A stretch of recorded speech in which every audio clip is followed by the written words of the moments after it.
Assalamualaikum warahmatullahi wabarakatuh. Halo semuanya, jumpa lagi dengan saya Chow Sing Sing, kurator dari Podcast Horror Night Story.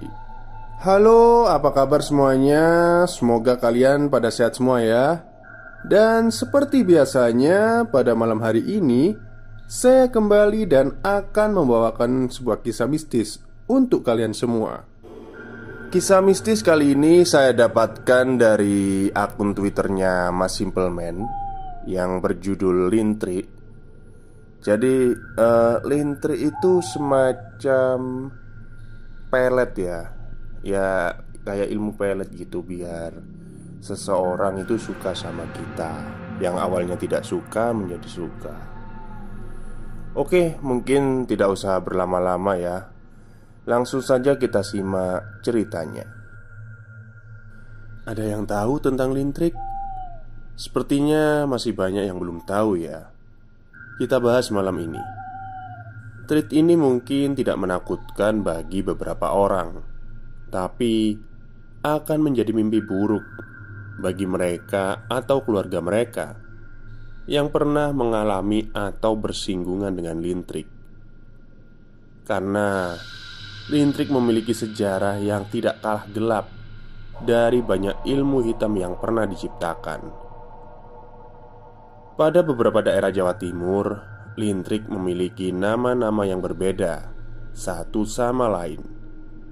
Begitu juga ritual dan pengikutnya berbeda pula. Lintrik dari mana yang ingin kalian tahu? Lintrik daerah Tapal Kuda atau Lintrik daerah Weleng? Baiklah, terkhusus malam ini kita ke Tapal Kuda saja ya. Salah satu lintrik yang paling sulit untuk dideteksi, bahkan oleh mereka yang mempelajari ilmu spiritual. 17 tahun yang lalu, saya pertama kali mendengar tentang lintrik. Itu pun saya sebenarnya mencuri dengar dari pembicaraan antara nenek saya ketika berkunjung ke rumah. Singkatnya, beliau sedang menceritakan tentang salah seorang tetangganya yang konon menggunakan ilmu pengasihan ini. Semua dimulai ketika malam datang. Waktu itu, desa tempat nenek saya tinggal masih dihuni oleh segelintir keluarga saja. Jarak antara satu rumah ke rumah lain cukup jauh, dan biasanya dipisahkan oleh tanah kosong, atau orang Jawa biasa menyebutnya dengan barongan. Singkat cerita, salah seorang kepala keluarga, sebut saja beliau dengan nama Pak Mantri, baru selesai dari ladang. Ia berniat untuk pulang dengan sepeda perang miliknya. Ia tak menduga kalau hari sudah menjadi gelap, akibat dia tertidur pulas di gubuk setelah seharian bekerja. Pak Mantri mengayuh sepedanya sendirian di bawah pohon-pohon besar dan tinggi. Dia tampak bersiul-siul mengusir sepi yang perlahan mulai mengganggu dirinya. Entah kenapa malam itu terasa lebih dingin dari biasanya. Di sepanjang perjalanan, rumah-rumah sudah tertutup rapat. Tak ada satupun orang yang Pak Mantri lihat. Maklum saja, saat itu tak banyak orang yang mau beraktivitas pada malam hari. Pak Mantri mengayuh terus sepedanya hingga akhirnya sampailah dia di persimpangan jalan. Pak Mantri sempat berhenti untuk berpikir, sampai akhirnya beliau memutuskan untuk mengambil jalan pintas, yaitu sebuah jalan kecil yang diapit dua ladang pisang yang mengarah langsung ke tanah kuburan. Meski terdengar menakutkan, namun Pak Mantri bukan tipikal orang yang penakut. Karena toh di kuburan tidak ada apa-apa kecuali orang mati. Dari kejauhan, Pak Mantri mulai melihat bayangan pohon Kamboja, diikuti siluet rumah penduso. Rumah penduso itu rumahnya peti mati itu ya. Kok peti mati? Kayak yang buat ngangkat mayat itu. Pak Mantri masih begitu tenang mengayuh sepeda. Tak ada sedikit pun pikiran yang aneh-aneh mengenai tempat tersebut. Sampai tanpa ada sebab yang jelas, rantai sepeda Pak Mantri tiba-tiba terputus. Lelaki paruh baya itu sempat mengumpat, "Taek." Karena meski jalan ini adalah jalan pintas, namun butuh waktu 15 menit berjalan kaki untuk sampai ke rumah. Ditambah lagi, Pak Mantri harus mendorong sepeda perangnya ini. Lelaki itu akhirnya pasrah. Ia tuntun sepeda perang tersebut sendirian. Namun, sejenak ketika Pak Mantri tepat berada di depan gerbang kuburan, Pak Mantri sempat berhenti sebentar akibat mencium aroma dari bau kemenyan yang entah dari mana datangnya. Tiba-tiba rasa penasaran yang ada di dalam dirinya membuncah. Pak Mantri sontak menyandarkan sepeda perangnya di balik bangunan pendoso. Sembari ia memasang indera penciumannya, Pak Mantri mulai mencari dari mana sumber bau kemenyan tersebut. Karena sejujurnya hal ini janggal bagi dirinya. Singkat cerita, setelah mencari dari mana sumber aroma kemenyan tersebut, Pak Mantri terhenti sewaktu melihat pada salah satu makam yang berada di tengah perkuburan. Terdapat kendi pulung yang mengepul asap dengan taburan bunga 7 rupa. Pak Mantri tampak keheranan sebelum ia tersadar. Ia tersadar bila tak jauh dari tempatnya sedang berdiri terlihat bayangan seseorang berjalan mengitari area perkuburan. Pak Mantri seketika bersembunyi di semak belukar sambil berjalan mengendap-endap agar ia tahu apa yang sebenarnya terjadi di tempat ini. Semakin Pak Mantri mendekat pada sudut paling jauh perkuburan, aura dingin seperti menelusup merasuk ke dalam tubuhnya. Tak hanya itu saja, Pak Mantri mendengar suara gumaman yang janggal, seperti seseorang yang sedang berbicara, namun dengan bahasa yang lain. Pak Mantri hanya bisa bersembunyi sambil mengamati situasi. Di dalam hatinya ia berkata, bila suara yang dirinya dengar tak lain adalah suara dari seorang wanita. Namun, terbesit sebuah pertanyaan, apa yang sedang dilakukan oleh seorang wanita pada malam hari seperti ini, apalagi di area perkuburan. Lelaki parubaya itu menunggu karena ia tahu sejak tadi sosok tersebut seperti berjalan mengitari kuburan terus-menerus, sembari mengumandangkan kalimat yang tak beliau mengerti. Maka, manakala sosok itu mulai perlahan berjalan mendekat, Pak Mantri memandang lekat-lekat. Betapa terkejutnya beliau, karena yang Pak Mantri lihat pada malam itu adalah seorang wanita yang dirinya kenal. Salah satu tetangga yang rumahnya tak jauh dari tempat tinggalnya. Namun, yang membuat Pak Mantri tak dapat berkata-kata adalah wanita itu dalam kondisi telanjang bulat, tanpa sehelai benang yang menutupi tubuhnya.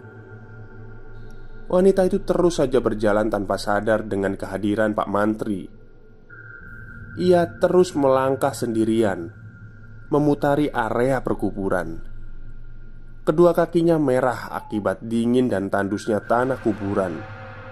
Sampai pada satu titik, tiba-tiba ia berhenti. Ia berhenti begitu saja sebelum kepala wanita itu berputar, melihat Pak Mantri dengan wajah yang hancur. Mata, hidung, sampai kulit wanita itu hitam seperti bekas orang terbakar. sosok itu terus melotot ke tempat Pak Mantri yang menunduk bersembunyi. Ia tahu dirinya dalam bahaya. Lalu, apa yang Pak Mantri lakukan? Beliau tahu wujud yang menatapnya saat ini bukanlah wujud dari wanita yang merupakan tetangganya tersebut. Karena pada dasarnya, sejak Pak Mantri melihat wanita itu telanjang dan mengitari kuburan, ia sudah tahu bahwa ini adalah syarat ritual lintrik. Lintrik Hayang Mamedi namanya. Pak Mantri ataupun tetangganya saat ini kedua-duanya sedang dalam bahaya. Bila mereka saling mengetahui, hanya tinggal waktu untuk mereka sebelum kemalangan menyambangi diri mereka masing-masing. Maka Pak Mantri mencoba untuk tetap tenang. Singkatnya, setelah wanita itu berada di sudut lain, Pak Mantri bergegas meninggalkan kuburan, berharap ia masih belum menyadari kehadirannya. Dengan langkah perlahan-lahan, Pak Mantri menuntun sepedanya menjauh dari tempat itu. Pak Mantri sadar saat ini sepeda yang ia tuntun terasa lebih berat jika dibandingkan ketika tadi sebelum tahu perihal apa yang dilakukan tetangganya. Maka di sela langkah kaki Pak Mantri menuntun sepeda, ia menoleh. Ia mendapati pada boncengan sepeda miliknya tengah duduk si wanita. Wanita itu hanya diam. Pandangan matanya lurus ke depan seakan tak memiliki ekspresi sedikit pun. Dari dekat, wujudnya lebih menakutkan lagi. Ditambah aroma busuk yang tercium dari dalam tubuhnya yang hitam. Namun, Pak Mantri tetap sabar menuntun sepeda miliknya sampai di depan rumah.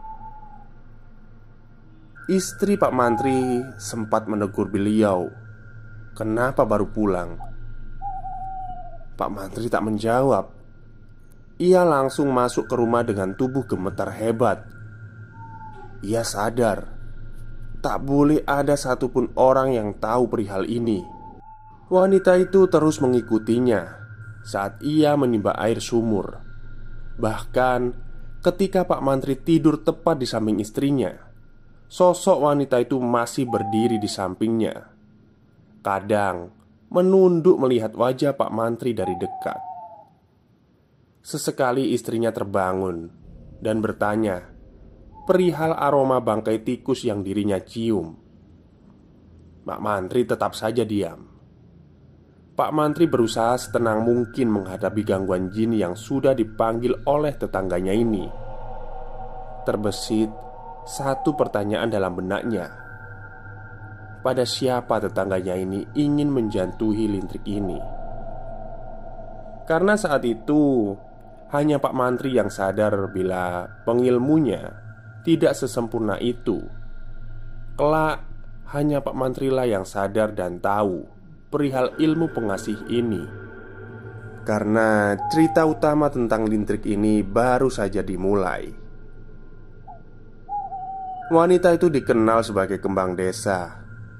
Tak ada satupun laki-laki yang tak memuji dirinya. Ia dikenal baik, sopan dan menghormati orang-orang tua. Namun di balik pintu rumahnya, setiap malam ia menduduki kitab suci hanya untuk menjampi laki-laki yang sejak dulu ingin ia perbudak. Sudah berpuluh kali laki-laki yang datang kepadanya melamar dengan harta benda yang mereka miliki. Namun tak ada satupun yang dia terima. Akhir dari laki-laki malang tersebut adalah menjadi gila atau berakhir di tiang gantung. Namun akhir penantiannya tiba ketika yang dia incar tergoda.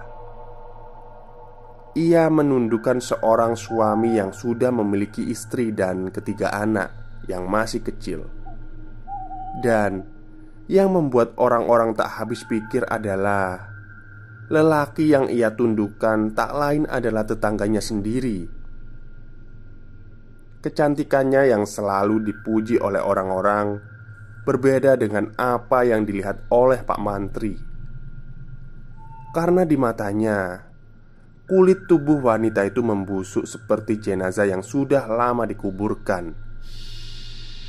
Perihal masalah yang sudah ia timbulkan, Pak Mantri berkunjung ke rumahnya. Di sana ia menemukan jin yang menyerupai wujud si wanita sedang menyeringai padanya. Nama wanita itu adalah Ajeng. Ketika Pak Mantri sedang duduk, Ajeng datang dengan membawa segelas kopi hitam kesukaannya. Pak Mantri masih tertuju pada sosok jin yang menyerupai wujud Ajeng ini. Sampai akhirnya wanita itu menegur dirinya. "Silakan Pak, diminum." Pak Mantri hanya mengangguk. Dilihatnya segelas kopi itu tak terbesit di dalam kepalanya untuk mencicipinya. Sebaliknya, Pak Mantri datang ke sini untuk menasehati Ajeng. "Aku mengenal kamu dari janin sampai sebesar ini. Apa yang kamu lakukan, jangan dilanjutkan. Karena kamu gak tahu, yang hitam biasanya berakhir buruk," kata Pak Mantri pada wanita itu. Namun Ajeng hanya tersenyum sinis. Wanita itu tak menggubris apa kata Pak Mantri. Sebaliknya, ia merebut gelas kopi milik beliau yang sejak tadi tak disentuh di atas meja. Dengan sekali guyur, kopi hitam itu terbuang di atas lantai. Dan betapa terkejutnya beliau saat melihat di dalam gelas itu terdapat banyak kelabang. Ajeng lalu berkata dengan nada suara yang lembut, "Bapak tidak perlu ikut campur ya. Pulang saja. Kasihan loh Pak Ibu." Menanggapi hal itu, Pak Mantri seketika tahu apa maksud Ajeng. Terlebih jin yang sejak tadi dia lihat lenyap. Pak Mantri seketika berlari pergi dari rumah Ajeng. Betapa terkejutnya beliau mendapati istrinya dalam kondisi baru saja jatuh di samping sumur. Dari keningnya terus mengucur darah. Pak Mantri seketika mengangkat tubuhnya. Ajeng benar-benar sudah sinting, singkatnya. 2 bulan setelah itu, pernikahan Ajeng dengan tetangganya berlangsung. Meski dilangsungkan secara diam-diam karena menjadi pergunjingan para tetangga, namun tak ada yang berani menyentuh Ajeng. Bahkan si istri sampai dibikin sakit tak bisa sembuh. Para tetangga tentu saja curiga. Bagaimana bisa lelaki itu tunduk dengan Ajeng sampai seperti itu? Bahkan ia tega memukul ketiga anaknya di hadapan orang-orang. Apapun yang Ajeng minta, dia berikan, termasuk mencerai istrinya sendiri yang sudah lama menemaninya sejak masih susah dulu. Yang lebih gila lagi, rumah atas nama istrinya diambil begitu saja. Sampai akhirnya kabar tentang lintrik mulai terdengar di belakang mereka. Anehnya, setelah menikah pun laki-laki itu sama sekali tak terlihat mengendurkan perasaannya kepada Ajeng. Dia benar-benar dibuat tunduk. Atas izin istrinya, Pak Mantri akhirnya datang membantu. Ia bawa janda yang tak berdaya itu ke rumahnya. Di sini pergulatan batin Pak Mantri saling beradu. Karena kunci dari masalah ini hanya beliau yang tahu. Terlebih setelah bertanya kepada salah seorang temannya tentang ritual. Maka pada malam buta itu, Pak Mantri membawa janda itu pergi ke suatu tempat. Apa yang sudah Ajeng lakukan sudah mencapai Satri alias Sukma dari targetnya. Dan targetnya itu tak dapat tertolong lagi. Bila dipaksa, maka laki-laki yang dipersuami oleh Ajeng bisa menjadi gila dan tidak bisa sembuh. Maka Pak Mantri berpikir lintrik harus dilawan dengan lintrik. Tempat itu jauh lebih dalam dari jalan setapak yang ada di dalam hutan.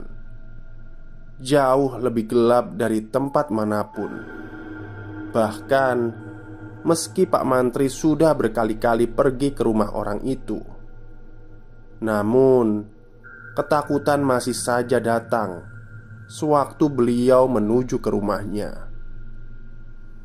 Pak Mantri berjalan bersama janda malang tersebut, menyusuri jalan setapak. Sementara di belakang mereka berdua, sosok jin berwujud Ajeng mengikuti mereka. Tentu saja, seperti kata orang itu, dia akan terus mengikuti Pak Mantri sampai beliau mengatakan bahwa Ajeng menggunakan lintrik. Hanya saja, bila Pak Mantri membuka rahasia ini dan memberitahu siapapun tentang lintrik Ajeng ini, maka terputus dan lepaslah laki-laki itu.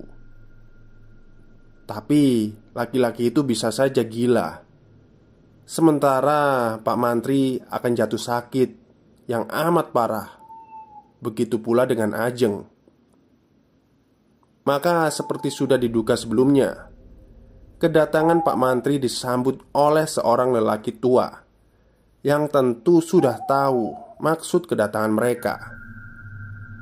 Tanpa membuang waktu, lelaki tua itu berkata, apa janda yang malang itu benar-benar mau melakukannya, sekalipun akal pikirannya bisa hilang.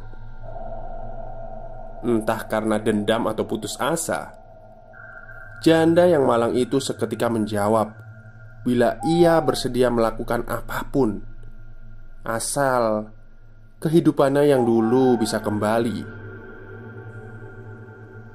Maka hari itu beliau melakukan ritual lintrik, namun menggunakan kartu yang tentu berbeda dengan milik Ajeng. Kartu itu dimasukkan ke dalam kendi kecil, lalu dikubur di bawah tanah kuburan. Kuburan itu harus sudah tua, karena akan mengikat jin atau makhluk yang menunggui tempat itu. Selain itu, si janda harus terus datang ke tempat tersebut, memberi makan dengan sesajen dan kemenyan. Ritual ini harus terus dilakukan tanpa boleh bertanya sampai kapan, karena si lelaki tua sudah memberitahu, nanti ketika semua ini selesai akan ada tanda yang sangat jelas. Pada malam ke-17 saat si janda datang ke kuburan itu lagi sembari membawa kemenyan dan sesajen, ia dibuat terkejut karena melihat seorang wanita yang familiar sedang berlutut membelakangi dirinya, tepat di depan kuburan tempat si janda menanam kendi miliknya. Ketika si janda bertanya siapa gerangan kepada wanita tersebut, betapa terkejutnya beliau melihat wanita itu berubah wajahnya menjadi sosok yang hancur. Sosok atau makhluk yang menyerupai Ajeng itu hanya melotot menatap ke arah si janda. Yang kemudian janda itu sadar bahwa siapapun yang berdiri menjumpai dirinya ini bukanlah Ajeng, mantan tetangganya yang sudah merebut suaminya.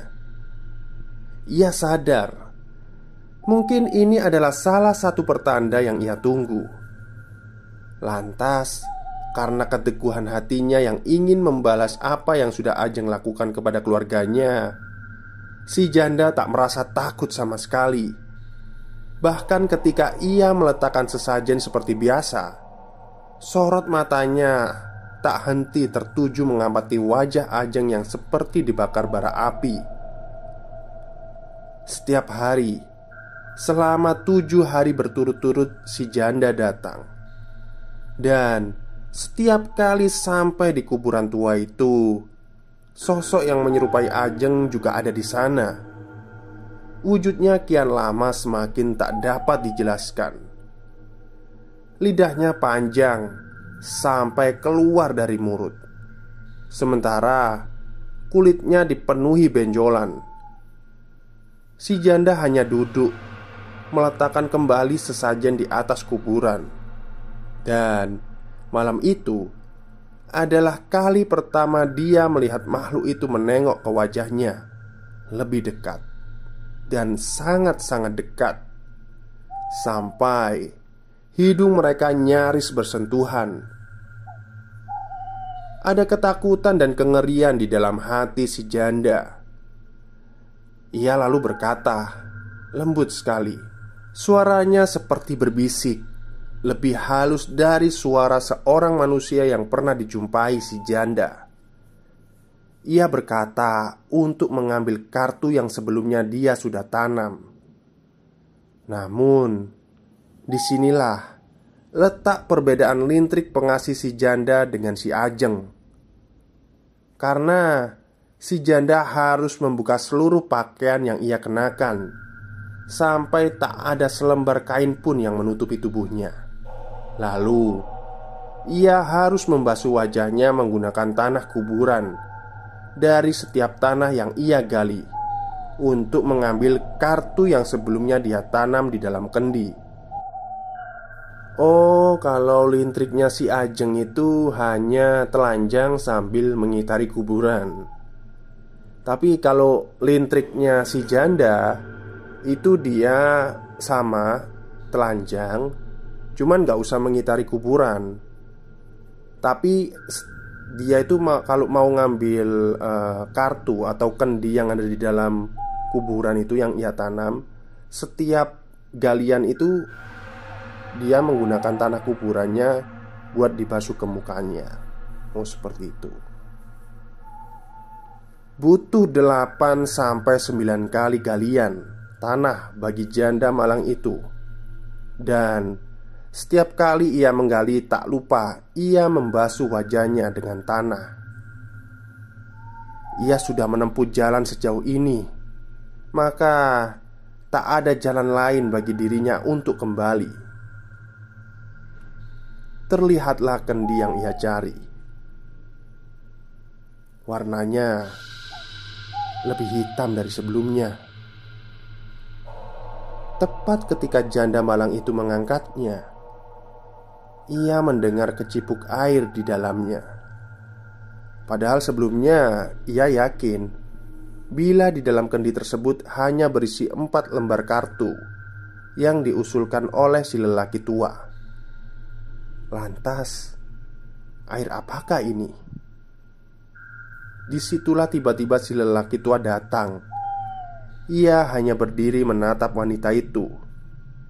Dalam diamnya, ia mengingatkan bahwa apa yang kelak dia ambil tak bisa dikembalikan lagi. Untuk itu ia menawarkan agar tidak melanjutkan ritual lintrik ini. Tanpa ada jawaban, mata sudah cukup menjelaskan.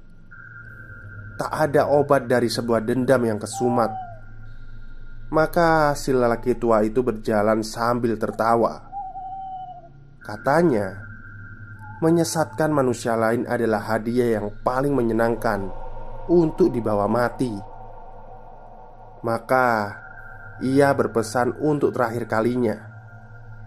Di dalam kendi itu adalah darah kewanitaan dari sosok perebut suaminya.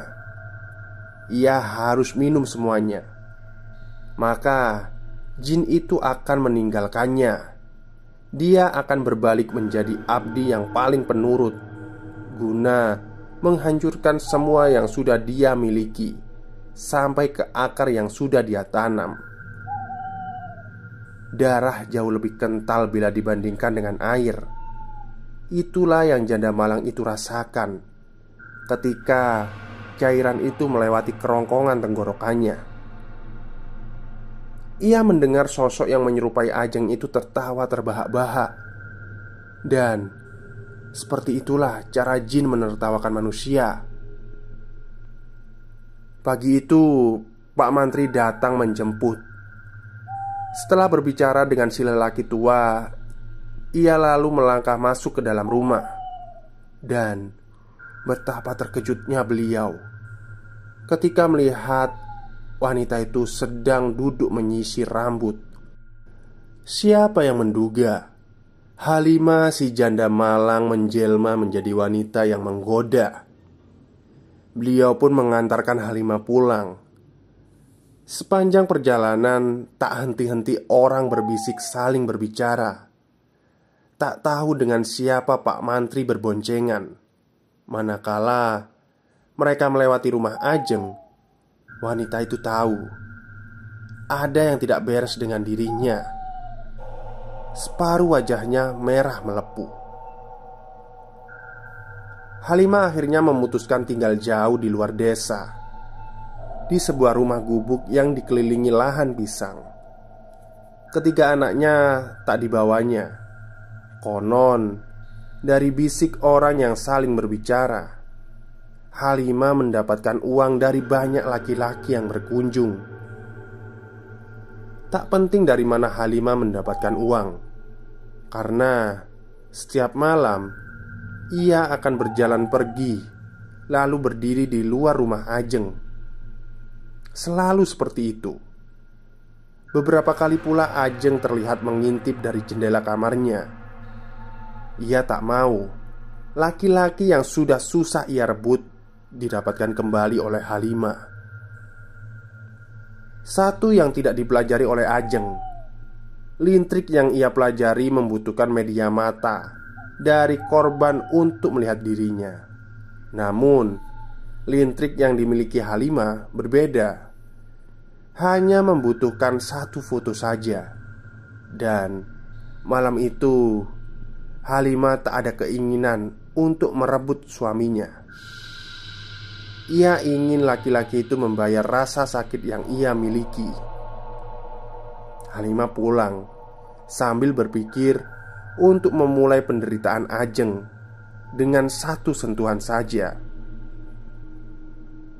Ia taburkan sejumput tanah, lalu pergi meninggalkan rumah Ajeng. Keesokan harinya, jeritan terdengar dari rumah Ajeng. Seluruh tetangga datang untuk melihat apa yang sedang terjadi. Tepat ketika mereka sudah berkumpul, semua orang dibuat tersentak melihat darah yang membasahi wajah Ajeng. Di hadapan wanita itu terdapat suaminya dengan kayu di tangannya. Semua orang di desa itu tentu terkejut melihatnya. Namun tak ada yang berani berbicara. Apalagi ketika mereka tahu di dalam kerumunan itu ada Halimah yang berdiri melihat semua itu dengan sorot mata yang tenang. Semua orang mengerti. Kini lintrik dibalas dengan lintrik. Malam harinya 4 kartu yang dimiliki oleh Halimah dia keluarkan. Di atas sebuah foto ia letakkan kartu tersebut. Lalu Halimah berkata entah kepada siapa. Di depan asap kemenyan yang mengepul, Halimah berujar, "Matilah di tengah jalan, di depan trek yang lewat." Keesokan harinya, pada siang terik yang panas, terdengar kabar duka tentang kematian Pak Mantri yang kabarnya menabrakkan dirinya di depan sebuah truk yang lewat. Tubuhnya hancur sampai harus dimasukkan ke dalam kantong kresek. Halimah hanya ingin mencoba apakah lintriknya ini berhasil. Dirinya juga sudah lelah kalau setiap minggu lelaki itu akan datang ke rumahnya dan meminta jatah karena pernah membantu dirinya. Maka dengan berita yang ia dengar ini, satu orang sudah menerima ganjarannya. Oh, jadi Pak Mantri ini tergoda sih kayaknya sama si Halimah karena mungkin akibat lintriknya itu ya. Jadi setiap minggu itu minta jatah week itu. Oke, kita lanjut. Pada malam yang lain ketika Halimah ada di rumah sendirian, ia mendengar suara pintunya diketuk. Maka wanita itu mendekat dan ketika ia membuka pintu rumahnya, di sana berdiri seorang yang dirinya kenal, Ajeng. Sebagian wajahnya lebam dengan bibir sobek bekas disiksa. Untuk pertama kalinya, Halimah melihat Ajeng meminta ampun agar dia menghentikan semua ini. Ia tahu dan sangat tahu perihal apa yang dilakukan oleh Halimah. Bahkan dia bisa melihat jin yang selalu mengikuti dirinya menyerupai wujud Halimah. Dan ia berjanji akan melepaskan mantan suaminya. Tapi Halimah tidak bergeming. Ia hanya diam saja melihat Ajeng dengan sorot mata nanar. Tepat ketika Halimah membasuh luka merah di pipinya, Halimah lalu mendorong pintu rumahnya lebih lebar. Di sana Ajeng lalu melihat suaminya berdiri. Ia baru saja membenarkan kancing bajunya. Oh, jadi suami si Ajeng ini juga mampir ke gubuknya si Halimah. Ya, untuk week itu tadi. Oke, lanjut lagi. Ajeng pun pulang sembari dituntun oleh suaminya sendiri, pergi menjauh dari rumah Halimah. Dan ketika bayangan mereka sudah pergi, Halimah mengambil satu kartu lagi, menumpuknya di atas foto mantan suaminya itu, lalu berujar, "Dibakar saja, jangan dipukuli lagi ya mas." Begitulah akhir cerita ini. Kejadian pembakaran ini untungnya tak pernah terjadi karena sewaktu hal itu dilakukan, Ajeng masih bisa diselamatkan, kecuali muka.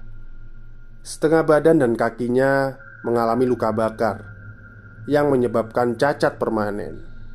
Sementara mantan suami Halimah menjadi gila. Kekesalan warga pada Halimah mengerucut dan tak terbendung lagi sampai akhirnya mereka berbondong-bondong mendatangi rumah Halimah. Sayangnya malam itu adalah kali terakhir orang melihat Halimah. Kejadian ini diceritakan dari mulut ke mulut sampai berhenti di titik nenek saya sendiri. Sebenarnya lintrik dari tapal kuda lebih rumit lagi prosesinya. Bahkan untuk menceritakan detail tahapan melintrik seorang laki-laki harus melalui 3 proses. Karena hari ini sudah semakin larut, saya pamit dan undur diri. Kita bisa lanjutkan cerita saya yang lain nanti. Atas segala perhatiannya, saya sampaikan terima kasih. Jangan ngelintrik orang ya, kalau tidak mau menanggung resikonya. Salam. Oke, terima kasih kepada Mas Simple Man atas kisah mistisnya pada malam hari ini. Dan terima kasih juga kepada neneknya Mas Simple Man yang sudah menceritakan tentang lintrik ini kepada Mas Simple Man, sehingga bisa diceritakan kembali oleh Mas Simple Man pada khayala umum. Kok bulut ya? Ya kayak gitulah. Jadi kalau saya lihat dari ceritanya, lintrik itu merupakan ya hampir sama ya kayak pelet. Namun kalau lintrik ini lebih dalam lagi. Dan jika dilihat lagi, ternyata saya nggak nyangka kalau Pak Mantri juga tergoda sama lintrik itu. Ya akibat ada perubahan ya dari si Halimah ketika melakukan ritual lintrik itu. Nggak nyangka sekali saya pikir Pak Mantri itu orang baik gitu. Oke, mungkin itu saja yang bisa saya sampaikan pada malam hari ini. Semoga Anda semua terhibur Selamat malam dan selamat beristirahat.